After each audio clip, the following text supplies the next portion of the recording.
Okay, and we will go ahead and get started. Well, thank you everybody for joining us on a Saturday morning. We appreciate it. We know that your time is valuable, so we're gonna train y'all up and then you can get out and do something. It's going to be a beautiful day today. So for people that do not know me, my name is Elise Hendricker. I'm an associate professor in the school psych program at the University of Houston, Victoria. And I also serve on the TASP executive board as the treasurer elect. So we wanted to come together today to provide this opportunity specifically for graduate students around how to build your advocacy skills and how to help you advocate as a future school psychologist. So I am super happy to have Ashley Arnold with us today. Ashley is the assessment consultant manager with Western Psychological Services. She has nearly 2 decades of public school experience supervising practicum students, interns, and school psychologists in several public schools in Texas.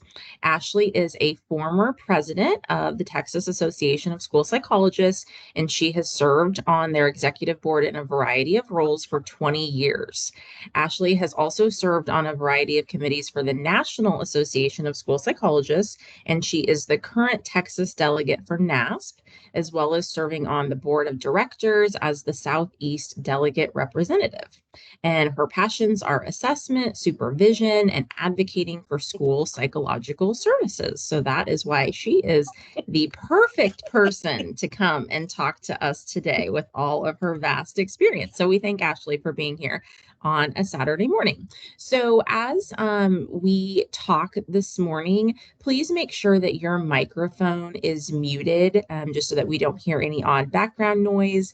We want this to be as interactive as possible. So please, if you have questions, you can drop them in the chat as we go along, and then I'm happy to field those to Ashley. We also encourage you to raise your hand, and I will help Ashley moderate that, and we will answer your questions to the best of our ability. For people that have just joined us and jumped on, this is being recorded, and we will make sure that the slides are available to you along with the recording. Okay, Ashley, did I miss anything?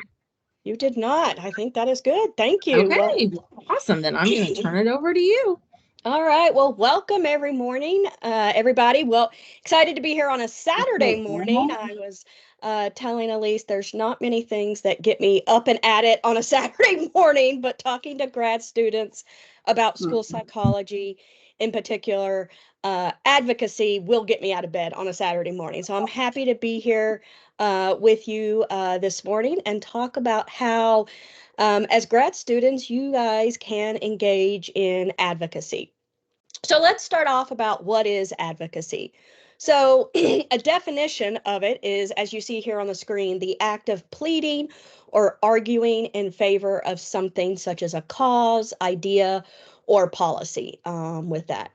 And so I want to take this definition and break it apart. I think the key issues when we talk about advocacy are pleading, arguing, and taking a position. And what I find with advocacy is sometimes, there are issues, what we like to call, hot button issues, hot topics in advocacy that really get us fired up and we become very passionate about things. And I love that. But part of what is important about advocacy is how you go about that pleading, how you go about that arguing, how you go about taking a position with that. Because part of it sometimes is your passion for a topic. You're going to find when you get out into the field as a school psychologist, other people don't share that same level of passion. And it can be hard when you're really fired up about something and, you come across a brick wall. I don't know, like say our title, and you spend many years with that. And so we're going to talk through today the differences between pleading, the differences between arguing, and the differences between taking a position, and how you can intertwine those to actually get your message heard and get your message across. Because what I find sometimes with advocacy is sometimes people miss your message of what you're advocating for and how you go about it with that. And so while we talk about advocacy, a lot of times, what's natural is when people say, why should I advocate? What's natural is because you're passionate about that topic. But like I said, others may not share that same level of passion. But when we think about why you should advocate in general, part of it is because it promotes and maintains and protects our professional identity as school psychologists with that. And what you'll find is as you go into the field of school psychology and get out there in our public schools or private schools, you know, part of your job is going to be to ensure empirically based practice and policy.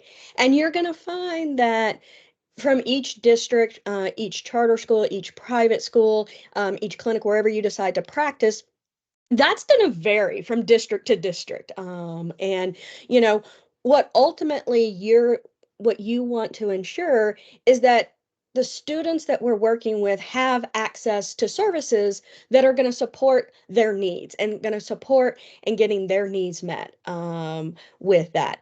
And so what my first kind of piece of advice or takeaway this morning is, in case you haven't heard, there's a shortage. So but that is the perfect time to be joining the field of school psychology, because now what I like to say is the ball is in your court.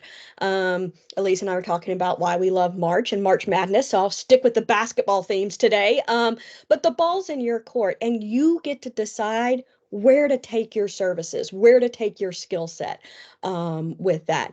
And so if you find that you're in a place where you're having a hard time with that, there's another district out there for you with that. You're no longer stuck in a particular district with that. And so when we think about the power that you have as a school psychologist, specifically advocacy as a school psychologist, you have a special obligation to speak up for the rights and welfare of our students and our families, and to provide a voice to those that cannot or don't wish to speak up for themselves. And that first statement there is such a powerful statement because it gives you a lot of power. And a lot of times, as grad students, as early career professionals, you don't think you have any power. You don't think that you have a voice. But I'm here on a Saturday morning to tell you that you do have a voice with that. Um, Advocacy also occurs when you use your expertise in psychology and education to promote change with that. And it's very hard. I think back to, my internship here, my first couple of years, and I remember having a conversation, with my field supervisor and thinking, you know, I'm never going to know all the answers. How do they know every answer to every question I ask? But I promise you, it will come in time. And even still, what I'm sure is you guys have recognized is part of the issue as an early career school psychologist is imposter syndrome. You feel like you don't belong. You feel like you don't have a voice with that. But part of what advocacy is empowering you to understand that you do have a voice and you have an obligation to speak up for the students.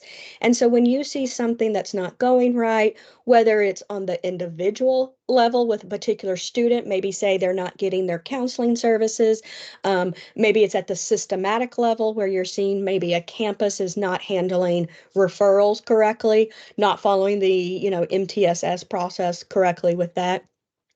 You have that power. And I know a lot of times we think as part of that imposter syndrome, oh, I've got to be in the field for 5 years, 10 years before people will listen to me. No, what I tell people is fake it till you make it. People, if you come in with knowing that you have the voice, you have that power to change, people will recognize that with that. Now, part of what I will say is, for some of you, if you're like me, even though I am seasoned now in the field, I do look young. And when I first started, people would look at me and, I'd get confused in the halls, and people would ask where my hall pass was with that. And you'll come across some staff who say, well, I've been doing this job longer than you've been alive. In fact, I had more than one teacher tell me that.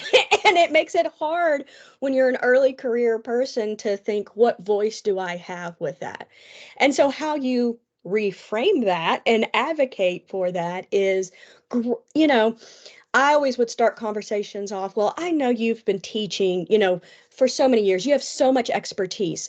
Have you thought about or have you considered blah, blah, blah, with that? But part of what I'm here to tell you this morning is you have that expertise. Even if you feel that you don't, you bring expertise to the table that other people don't have that you work with that. Now, with that being said, you see that in little tiny, italicized print today. Um, this isn't giving you the power to engage in insubordination. You can't just willfully disregard district policy with that. This doesn't give you the right to file a complaint with a federal state regulatory agency as part of that. And so we're going to talk about this morning the importance of that. Where are those specific areas that you do have power? You do have that ability to advocate for change. But when we think about why should you advocate, well, first off, in your ethical code, as a school psychologist, we have several ethical principles related to advocacy. So I pulled just several of them here. I'm not going to quiz you on that. That's what Dr. Henriker's job is to quiz you over your ethical principles. But when you see that advocacy is not just something that you're passionate about, it's also a part of our ethical principles. So it's wound into several of the things that we do. And when you think about, where's my backup? Where do I kind of prove my point, if you will? First, go back to our ethical code. You see several different things in here that I promise you're going to come across in your career that you're going to want to know why. And a lot of times you'll have people ask you, well, why are you so passionate about it? Why are you doing what you're doing? Why are you saying we need to do what we do? Well, the first thing is to go back to our ethical code with that. And so you'll see that as well. One nice thing that we're going to talk about the NAS practice model this morning because it's hard not to. But part of what I love about when they redid the 2020 standards is that the very last page is a topical index for the ethical codes with that. And when you look at that, you can, it has a topic such as assessment, advocacy, consent, and then it will directly take you to the different ethical principles that apply to whatever. So in case you don't already know that tip, you're welcome. That's my favorite part of the revision for that. All right, but when we talk about advocacy, you can really break it apart into three different key areas: professional, legislative, and then social justice with that. And part of what we'll talk about this morning as you advocate for different things, your approach is going to vary slightly with that. And I hopefully by our end of our time together this morning, you'll have some successful tools in your toolbox for whatever method and type of advocacy that you're going to engage in. Obviously, we're going to spend a lot of time this morning talking about professional advocacy, what you do as a school psychologist, what you do in your career, what you're going to do for working with kids and families. Um, but we can't forget almost all of that is intertwined with the social justice lens with that. And obviously, especially if you guys stay here in our lovely state of Texas, we've got some work to do in this area. This will always be on the forefront of what we do. And I know for some of our school psychs now practicing, we're seeing this is becoming, because of legislation, this is becoming a real conflict, and where a lot of school psychs are having some internal turmoil with knowing what our professional practices are, knowing what legislation is coming down, but keeping that social justice lens on it and advocating in terms of social justice with that. That's a huge component of why we do what we do. But you're thinking on this Saturday morning, yeah, but why should I advocate in general? Well, part of it is our NAS practice model. So as you know, in our NAS practice model, there's 10 practice domains, and that's for you as an individual. So I want to just highlight this morning domain 8, and domain 10. So domain 8 goes directly back to what I just mentioned is our social justice advocacy with that. Because domain 8 says that as a school psychologist, you will engage in equitable practices for diverse student populations with that. And that you recognize that equitable practices for diverse student populations, you recognize that respect for diversity and development and learning, and our key word this morning, advocacy for social justice, are foundational to effective service delivery. And so when we think about domain 8 with that, again, that's where it's pointing you to that you do have that professional responsibility to advocate for social justice with that. That's what makes it hard is you don't have that option to just sit on the bench and watch other people advocate for social justice. This is your practice domains are intertwined into your day-to-day practice with that. And then the last one, domain 10, which is legal, ethical, and professional practice, obviously you have to provide services consistent with ethical, legal, and professional standards. But the second part is apply those professional work characteristics that are needed, which includes long list of things, but it includes our keyword for today, advocacy skills. So again, this is where we have so much of our foundational documents, so much of our, foundation of how we practice as a school psychologist implores you to utilize advocacy skills with that. And so that's your personal responsibility. But what I want to spend probably a little bit more time about is on the NAS practice model that sometimes gets forgotten is the organizational principles. So this here is the model for the NAS practice models, and the practice domains, the greenish areas, that's what you are responsible for as an individual. That's your individual, what I do as a school psychologist with that. But part of what I think I want to guide your attention to, and sometimes gets forgotten, is what we call the organizational principles. And that's that outer band of blue with that.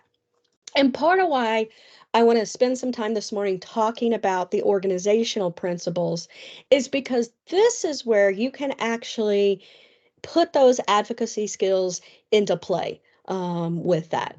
So when we think about organizational principle number one, organization and evaluation, what I encourage you to kind of frame this in your mind today, especially as a grad student, early career, is think about this as your interview questions. As you go out and you're looking for a district, whether you're looking for an internship, whether you're looking for, a different district as an early career psych with that. And I can say as a former coordinator, in interviewing countless interns and school psychologists, the district's going to ask you questions, as you know. And then we would always open it up and say, what questions do you have for us? And just helpful hint, I can tell you as a former hiring person, ask questions. When I would have somebody say, oh, I don't have any questions. And I'm like, that was always like, that's a missed opportunity.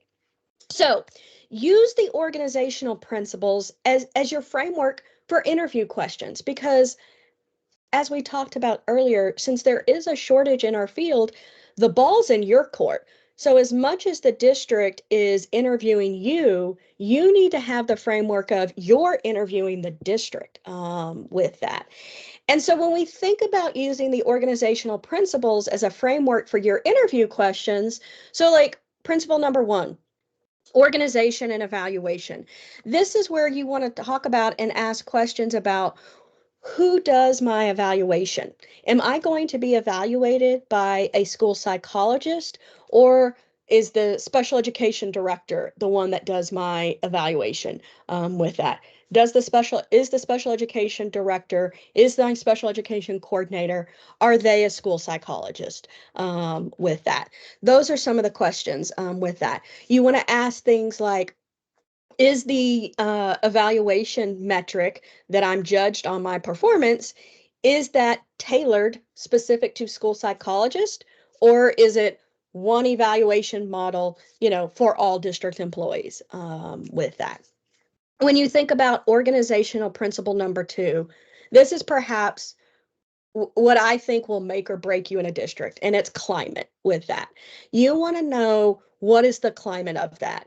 And there's nothing wrong with you asking your, district people, how would you describe the climate of XYZ school district with that? And remember, especially, I know sometimes it can be intimidating if there's more than one person interviewing you, but this climate question is a great question to ask school psychs on the panel. So if they have usually like a coordinator, a hiring person, and then they have some other, school psychs on the panel, this is a question you want to direct to them. Things like, in one word, how would you describe the climate of XYZ school district with that? Because not only do you want to ensure that it's a good climate for our students, which is and families, but you also want to ensure it's a good climate for you as an individual with that. Organizational principle number 3 is about physical, personnel, and fiscal support. So this is where you should be asking questions like, what does my office space look like? Do I have a designated office space with that? Do I share with the speech path, the dyslexia interventionist, and 18 other people? Do I even have a dedicated office space? I know one of the hot questions right now for, people deciding between districts is, what is your work from home policy? How many days do I get to work from home with that?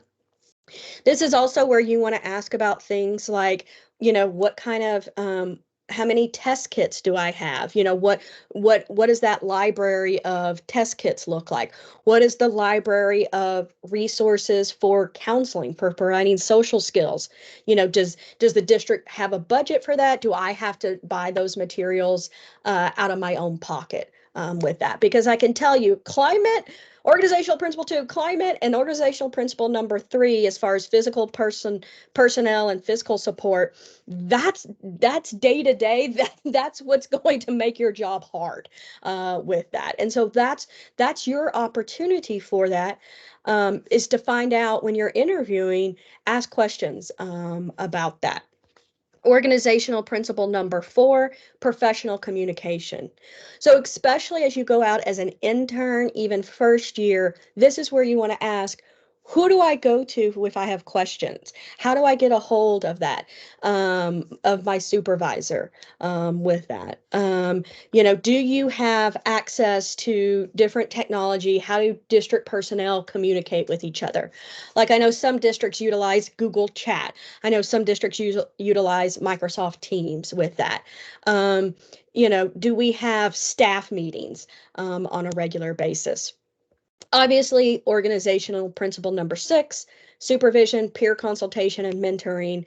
Again, as an intern, early career person, this is where you want to ask a lot of questions. You want to know who's going to be my supervisor. You want to know, do we have a regular schedule for that? And even if I stay past my internship year, what does the mentoring system look like in this district with that? One thing that you'll find as you change districts throughout your career, when you go to a new district, even if you've been practicing, you still need mentorship. Because as I mentioned earlier, every district in Texas does things just a little bit differently to always then make you question yourself when you get in a new district. That's when you're like, is it me? Is it you? Is it me? And so you want to know about that. And then the last one, professional development and recognition.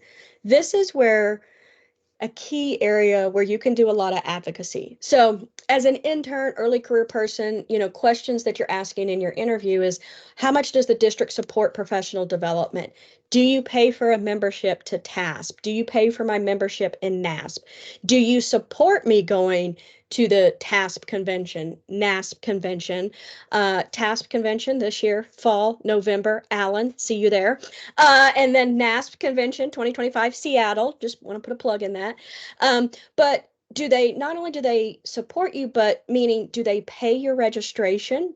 Do they give you those days off as professional development days, or do you have to take personal leave with that? Um, so when we think about this, I know I framed it in the term of asking interview questions, and that is true. But then once you're in that district, think about what's important to you and never lose sight of the organizational principles. I know we like to talk a lot about the individual practice domains, and yes, they are very important, don't get me wrong. But I think just as important, if not more important, is your organizational principles, because this is where you're going to find sometimes that you might struggle, that you might come up against a roadblock, you might encounter a barrier. And with that, then you're going to have to advocate. So for example, professional development and recognition, organizational principle number 6. I am a big proponent of professional development. These districts that make people take their own personal days to attend professional development, I have a problem with, and that doesn't support us, because I can tell you, even as a seasoned practitioner, not old, seasoned, I still have to earn professional development hours. And yes, I do a lot of presentations and whatnot, and I could easily count those. But if I've done that presentation before, I'm not learning with that. And so I still personally, with my professional development hours, think about, how can I learn? How can I still advance? There's always more to learn.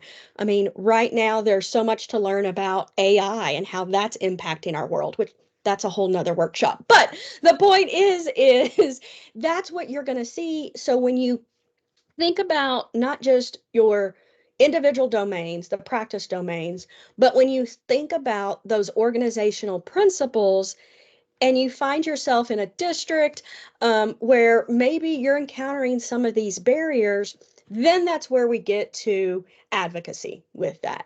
And so when we think particularly about how to go about advocacy, you can advocate, in case no one told you, I'm here to tell you, you can advocate at both the local level, the state level, and the national level with that.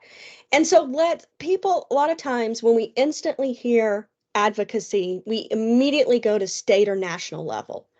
But I can promise you, what you're going to find yourself more doing on a day to day basis is advocating at the local level with that. And so part of what it is, as you know, people don't know who we are as school psychologists. So once you convince them who you are and what we can do, that is part of your path to advocacy with that. And especially when you're new to a district and new to the field, part of it is letting people know at your campus who you are and what you can do with that. I used to, when I worked in a district and I supervised staff, part of their job, about their evaluation tool at the end of the year in my district, was based off the NAS practice model. Not shocking if you know me. But part of it is I would have principals say to me, "Oh, I didn't know they could do that. I didn't know they could do that."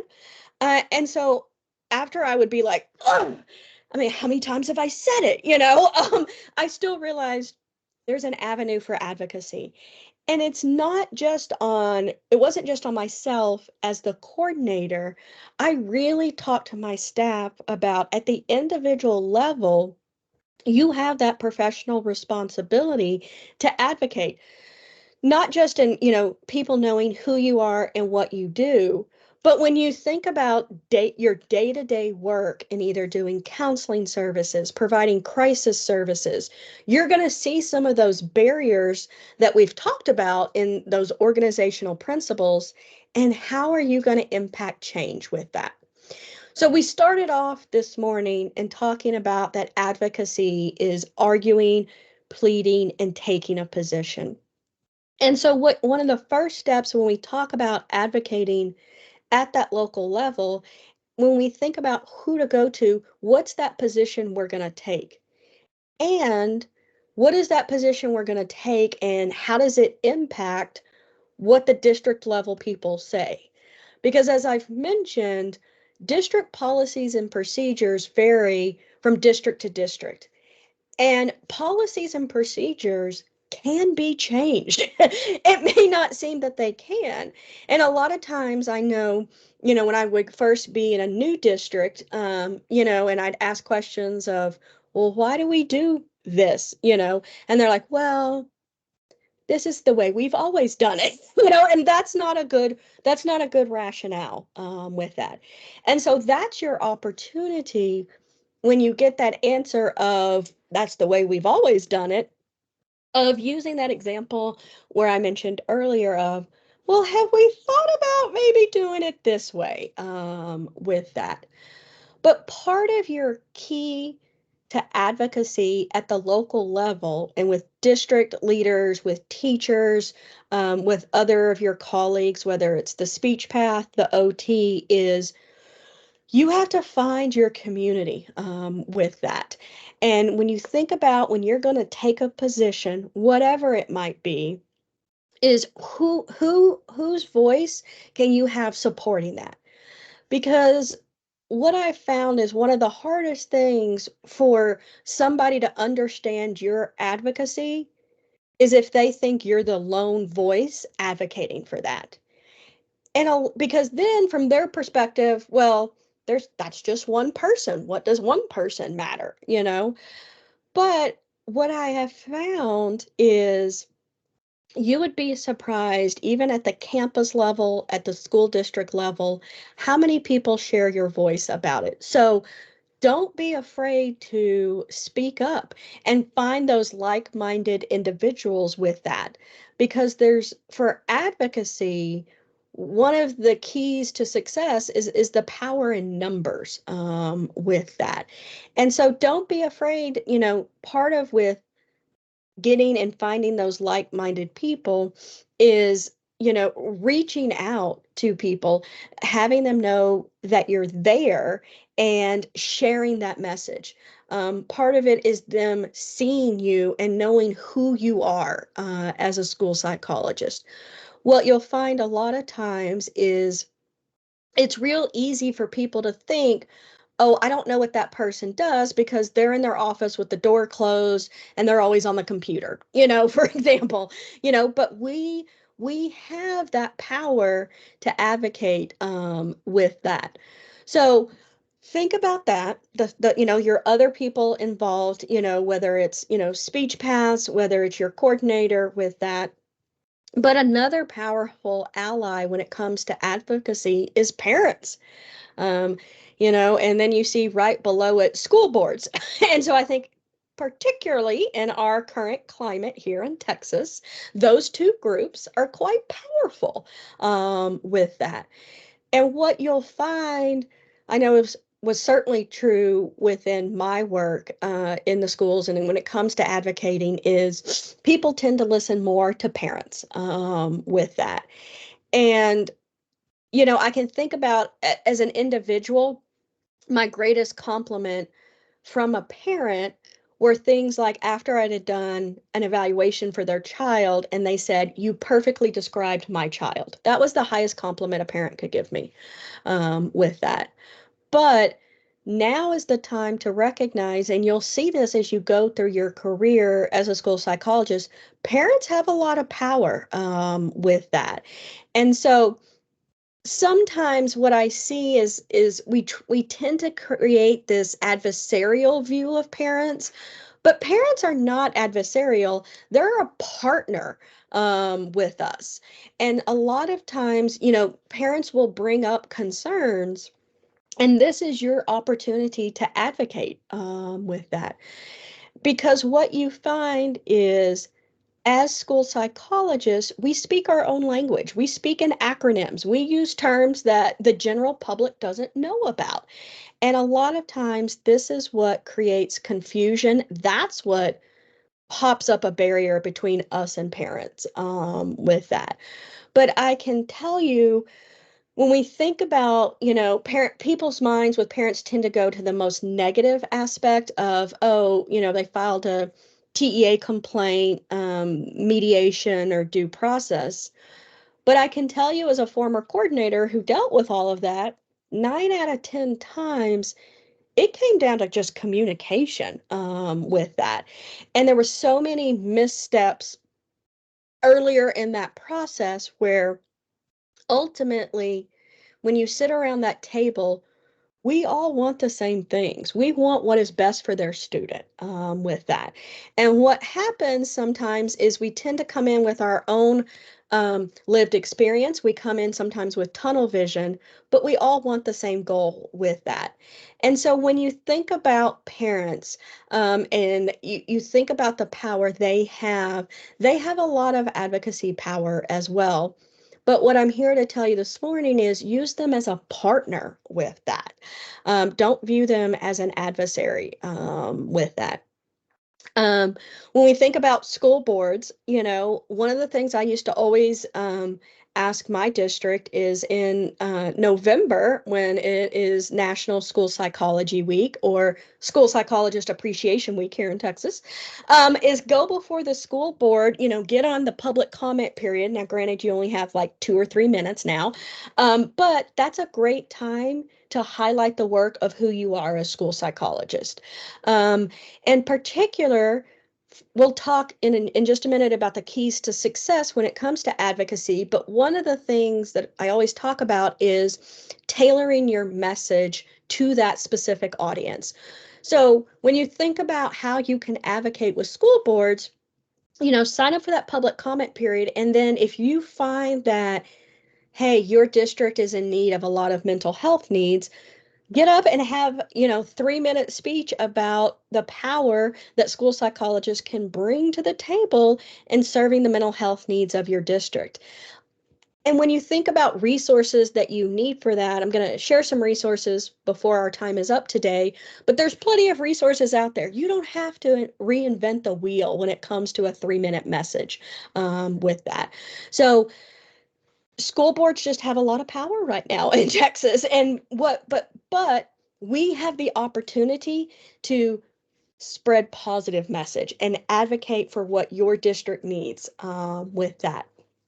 In the media, a lot of times, again, the media gets a lot of bad press, as you know, but the media can also be a powerful ally.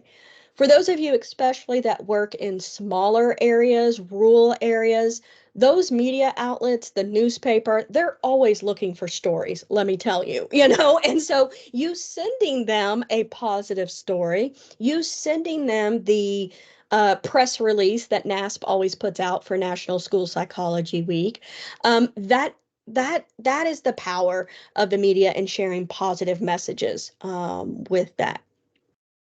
And then the last one is your community providers at the local level. What you'll find as a school psychologist is we can't do it all. We need our community partners with that. And so that's another way of really harnessing your power as a school psychologist and being a resource to our families that we work with is knowing what are those community resources with that. So for example, one of the things we used to do in my district is we had a Google sheet of all the community resources, the different agencies and whatnot. And then going across, those were the rows in the Google Sheets. And then the columns in the Google Sheets were things like, do they accept Medicaid?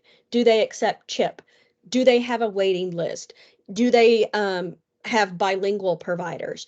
Do they provide services after hours? Do they provide services on the weekends with that?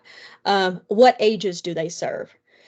And so then what that allowed us to do is when we were working with a particular family, instead of giving them like a packet of this is your community resources, good luck finding a provider for you.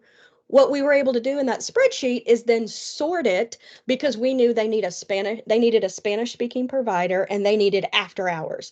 And so instantly we were able to take those community resources from say 50 down to 2 that were actually applicable to the family.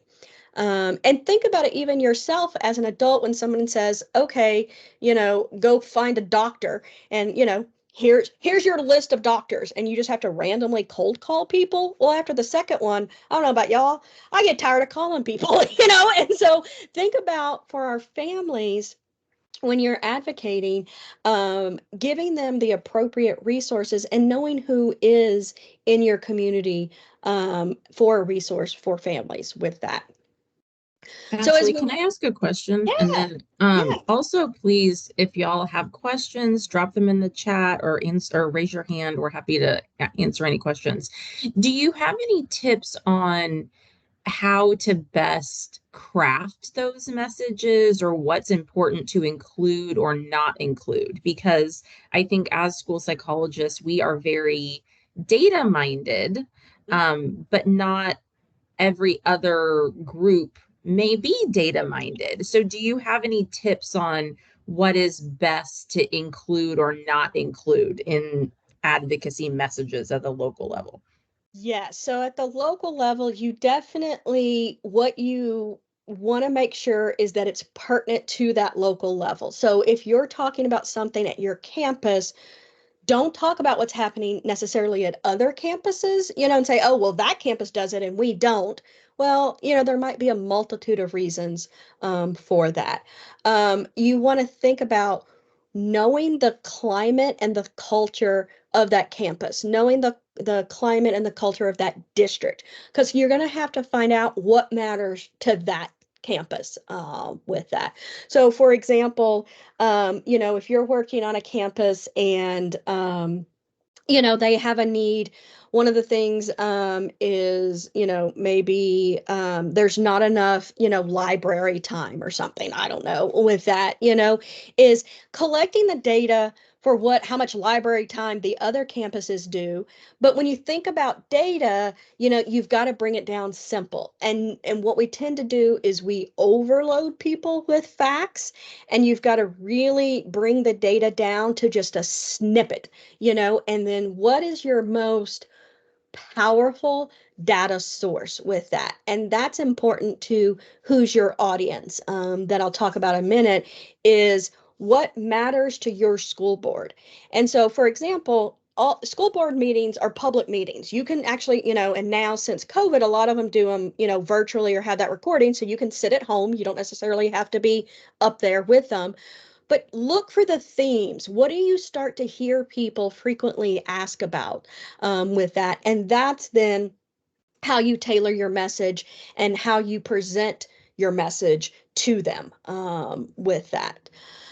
And so when we think about the state level, that's a nice segue, because a lot of times with state legislators, for example, they are very concerned about their district, their area with that.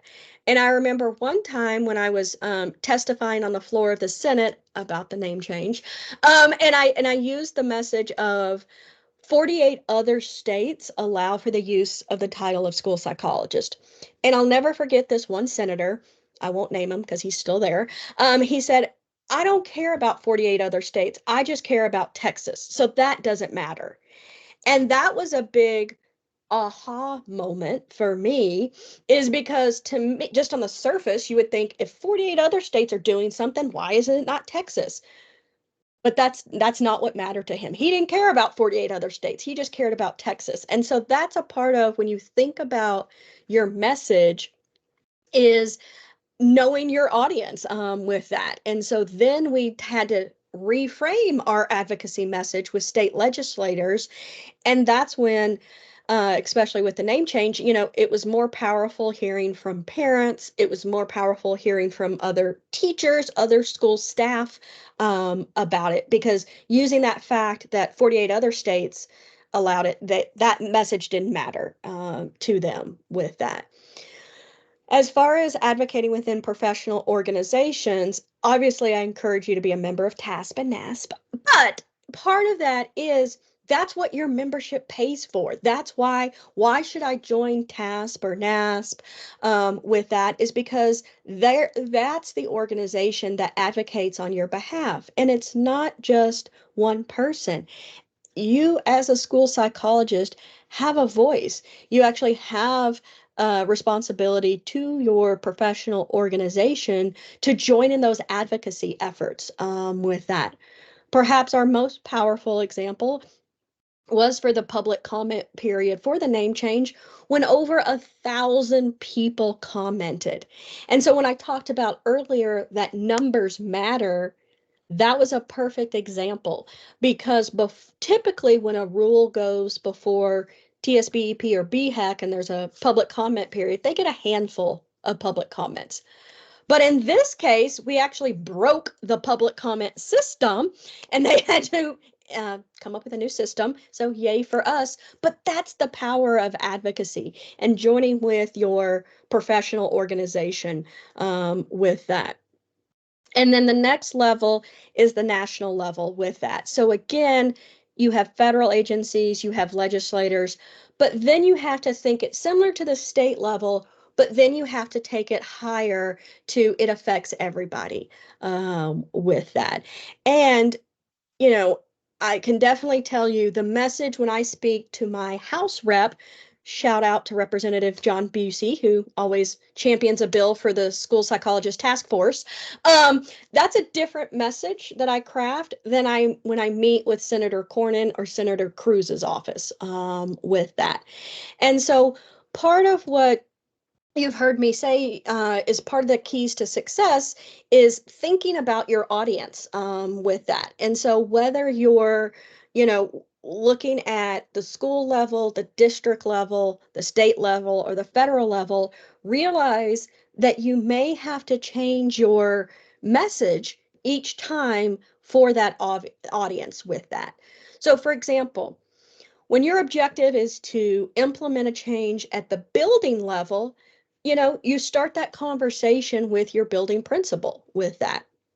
If your goal is more systematic, that you're seeing a more systematic issue affecting your district, it's going to be helpful to get the support of your principal, but your focus should be more like school board superintendent with that.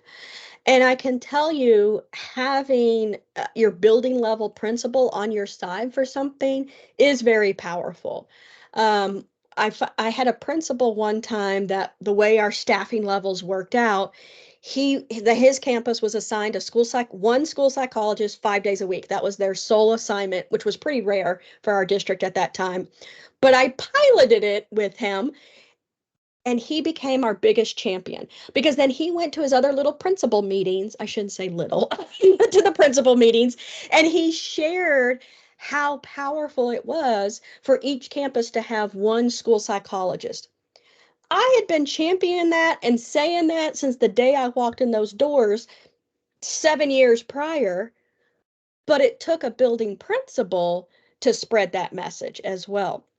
So that's the other thing when you think about your messaging, sometimes it's not you arguing, pleading, or taking a position. It's bringing someone over to your side and them spreading that message with that.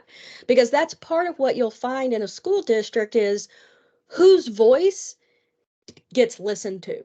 Because I can tell you sometimes it's not always whose voice is the loudest, but you want to find out whose voice, who do they listen to? And that's who you want to get on your side with that. But think about too, and what you'll find in, we're unique in working in a school system is be mindful of when you are advocating with that. It's really hard to come to a principal in May and advocate for something because they're likely overwhelmed at the end of the year and they're likely not open to change in May with that. Instead, think about in the summer when you come back on contract July with that, maybe during the summer when you're off, having a meeting with your principal with that. And so think about that is find out whose voice who are the decision makers with that as well. So when we think about advocacy, though, it's a marathon. It's not a sprint. And I think sometimes when we think about, when I started that first slide about arguing, pleading, or taking a position, change doesn't happen overnight. And you're going to find that sometimes you're in that position where you're going to be frustrated as a school psychologist with that. And then what your passion for advocacy is going to turn into, because you're going to get frustrated that that change isn't going to happen overnight with that. And so I'm here to tell you with that, advocacy will happen. It can happen, but advocacy sometimes more happens in terms of small steps with that. We had been advocating for the title change for almost 30 years, people, and it finally happened, you know. And so that's what I want to, think about, when you're passionate about something, you have to balance that with your audience may not share that same level of passion with that. And so your keys to success are finding those moments where it is a good time to advocate with you.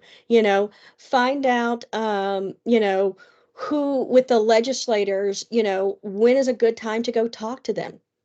In Texas, our legislators only meet every other year and only from January to May. And so actually what's more powerful at the state level here in Texas is this year 2024 and meeting with your legislators now when it's off season, because when the session starts in January 25, because they meet in odd number years, things are busy. And the key to making change in the Texas legislature is building those relationships, particularly in the off season. Same for our school people as well, is during the summer with that, reaching out to your building principal, reaching out to your sped director and saying, hey, can we just chat about this? Knowing that they're not overwhelmed at that time. But remember, when you're arguing or you're pleading, come with options with that. When you come at somebody, whether it's your school board, whether it's your state, whether it's your federal people, when you're just standing to say, hey, this policy stinks, and you don't have an alternative, that's not helpful, with that. And that's when people tune you out. So, for example, I had a early career school psych reach out to me last school year, and she felt her pay and her workload was unfair, and she wanted to know, what she could do about it. And so part of what I talked her through was, what data do you have? Like Elise said, we're very data minded with that. And we have data for everything in our jobs with that. But it's knowing where to find those facts, and knowing. And then I talked her through, as a former coordinator, I said, when you come to me and just say, my workload is unfair, I'm going to likely say, well, life's not fair. I'm not going to say that, but that's what you need to come with, facts. You need to come with data with that. So the last point there is know who represents you. And that link, even if you just Google who represents me, it will take you, you can put in your address and it will tell you who represents you as far as the House and the Senate, both at the state, the federal level. I'd be remiss if I don't mention at this early time is that there's primaries happen on Tuesday with that. So if you haven't already early voted, I encourage you to vote on Tuesday. And if you're not registered to vote, get registered to vote ASAP so that you can vote in November. But we talked about school boards. School boards are elected positions in Texas. You vote for them. So if you don't like what you're currently hearing at meetings, exercise your right to vote with that. So many times, school district employees forget what a powerful voting block we are to make a change with that. I'm going to go on the next slide because that's my soapbox and I could get on that. So, what can you do? So, if you're a member of TASP or NASP, you will see sometimes we send out action alerts. And I will tell you, those take less than a minute. What's the nice thing is the fields are already pre-populated. But why this matters is because when you have legislators saying, does this matter? What those offices simply do is look at the number of voices they've heard from. And so when they only see, oh, well, we've only had two people write a letter about this, this is not a big issue. Well, that's why. You want to get to the point, even with your state legislators and your federal, that their office staff says, oh, Ashley, good to hear from you again, because they recognize that you've called so much with that. Where can you go find the data so you're not reinventing the wheel? Read the communique from NASP. It has a lot of great articles that you can access online as well.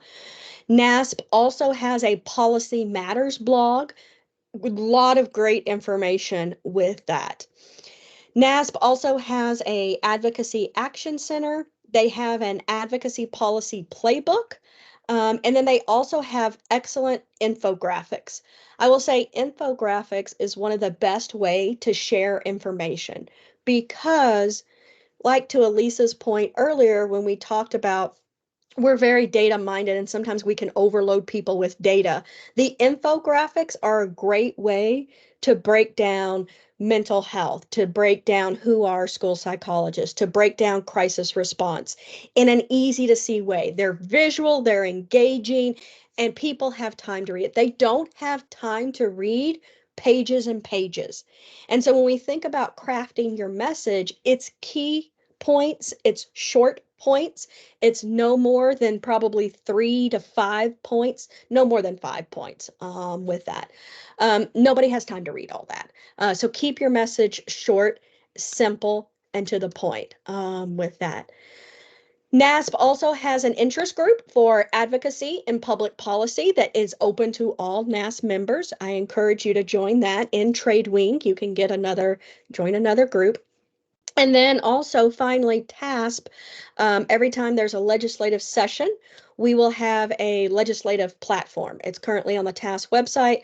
We'll be working on that and getting the new one ready to go for 2025. But that all of that there on the screen gives you your data, gives you your resources, because I can promise no matter what you're probably advocating for, there's a resource out there. And so you don't have to reinvent the wheel with that.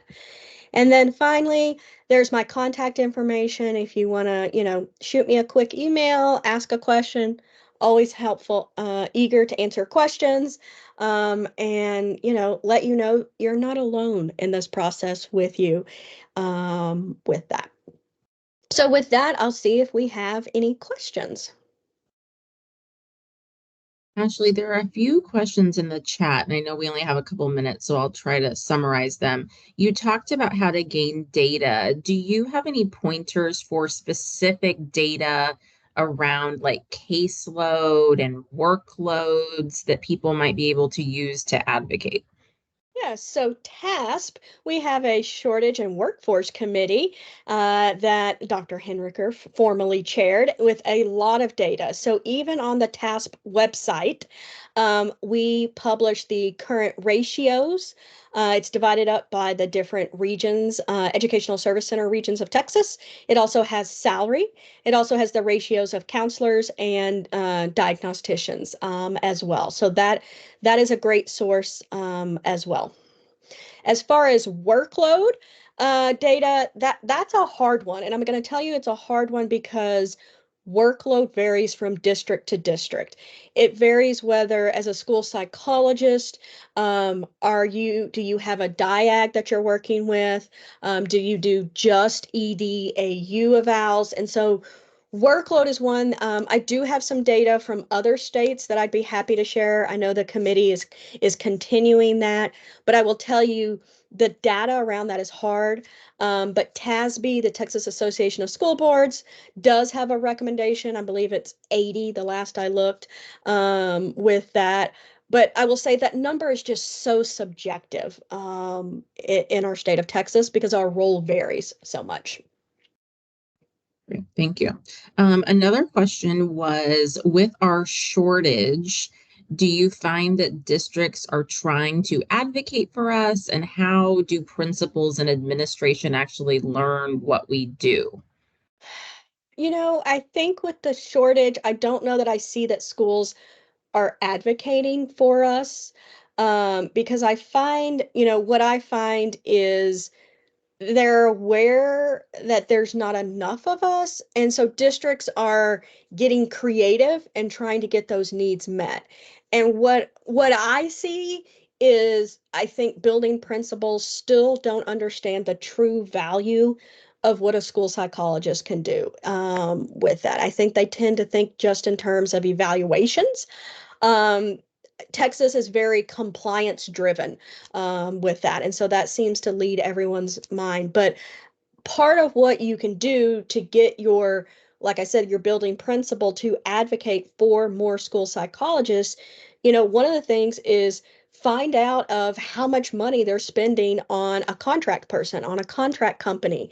And I don't know if they just raise the salary of their own staff, they could save that money and, have somebody. Because I know as a former coordinator, I really tried hard not to change my staff's um, assignment for their campus from year to year, because that's where you can build those relationships, and that's where you can start getting your principal on board with the power of joining us and recognizing the depths of the shortage in Texas and how we can work together to solve it. Because it doesn't, what matters more is hearing from principals, from hearing from parents, from hearing from other affected parties that the shortage of school psychologists in Texas is real. Because if it's just coming from school psychologists, that's not as powerful. You've got to get other key partners on board with you and recognizing why the shortage can be detrimental. Yeah, and just a couple questions left. So to that point, when you say they're detrimental, what are the main effects in Texas due to the shortage? And I guess how can we communicate that data on how it impacts students? I think one of the key ones, I mentioned earlier how compliance driven Texas is, whether it's, state performance plan indicator 11 and 12. So 11 being evaluations being done on time, 12 is the 3-year-olds coming over from ECI being served on their third birthday.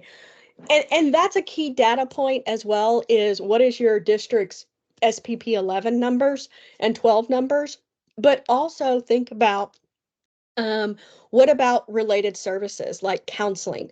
A lot of times that's the other thing when there's a shortage and we're concerned about evaluations getting on time. We also have an obligation to provide counseling as a related service. If that's listed on a student's IEP and we can't provide that, then the district's on the hook for compensatory services. And that's actually a bigger issue as well, is when kids aren't getting their services as well. And so that's the other data point that I would encourage, you guys to keep up with and know.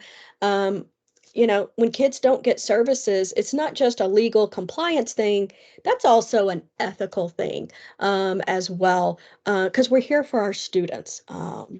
So. Okay, great. And then last question, because I know we're a little over time. I'm going to try to combine a couple of these. Do you have any tips on which issues to maybe advocate for first, or would you try a lower level issue first? Because obviously there are a range of issues to advocate Yeah. for. And then how do you best engage people within that issue? Yeah, that's a hard one. It's a hard balance for what I like to say, that low-hanging fruit. What are some things that can easily be fixed versus something monumental like the title change, or, them putting the NAS recommended ratio into legislation, for us with that. I think how to go about choosing one is, what is something that the most people care about? How can you get more voices on that? What's an issue that it's not just one voice that cares about it, but multiple voices? And how can you harness the power of multiple people on that? Obviously, though, that caveat would be if there's something detrimental or something illegal happening, then that goes to the top of the list with that. But that's where forming those relationships with other people that you work with is going to be part of what you guys can decide together to tackle and what can you accomplish next. Great, thank you. Well, I recognize we're a few minutes over time, so thank you to everybody for being patient and hanging with us and asking some of these great questions. This recording will be on the TASP YouTube channel. So if you're not familiar, TASP does have a YouTube where we house some of our trainings. And so give us some time and we will make sure that that is there. And then we will also post the slides that Ashley has created for us to that video as well. I encourage you, Ashley is a wealth of knowledge. So if you do have questions or just want to pick her brain about ideas going on in your district and things that you might be concerned about, she is happy to kind of guide you and help you with some of those resources. So thank y'all so much for your time and attention on a Saturday morning, and you are free to go enjoy your day. Thanks so much. Thanks, Thank everyone. you. Thank you. Thank you.